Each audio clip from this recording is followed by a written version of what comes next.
प्रजासत्ताक दिनाच्या पार्श्वभूमीवर मालेगाव शहरात मोठी दुर्घटना घडली आहे।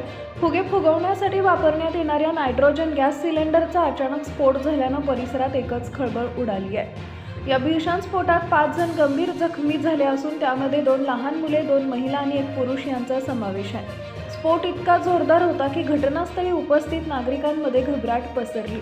जखमींना तात्काळ खासगी रुग्णालयात दाखल करण्यात आले असून त्यापैकी दोघांची प्रकृती गंभीर असल्यानं पुढील उपचारासाठी नाशिक इथं हलवण्यात आले आहे।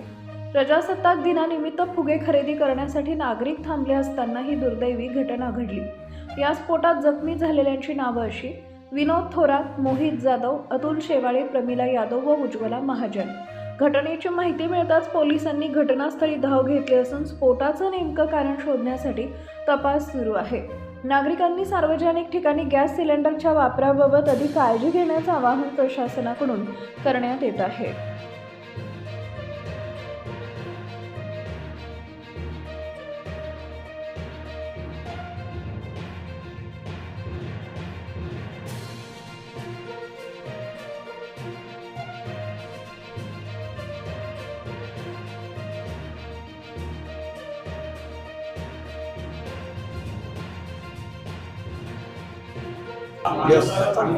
नमस्कार, मी सहाय्यक पोलीस अधीक्षक दर्शन दुगड।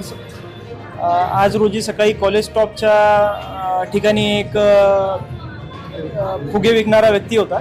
त्या फुगे विकणाऱ्या व्यक्तीचा सिलेंडर गॅसचा स्फोट झाला आणि या अपघातामध्ये एकूण 5 जण जखमी झाले असून एका व्यक्तीवर प्रयास हॉस्पिटल येथे उपचार चालू आहे आणि इतर 4 व्यक्तींना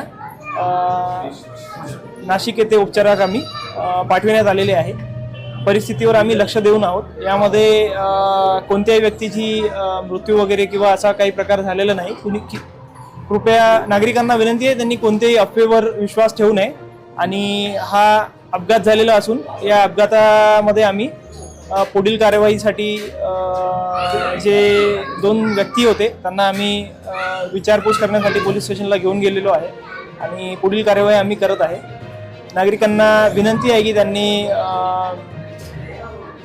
कोणत्याही अफवेवर किंवा कोणत्याही इतर गोष्टीवर विश्वास करू नये आणि पोलीस प्रशासन नागरिकांच्या पाठीशी आहे आणि तपास करत आहे।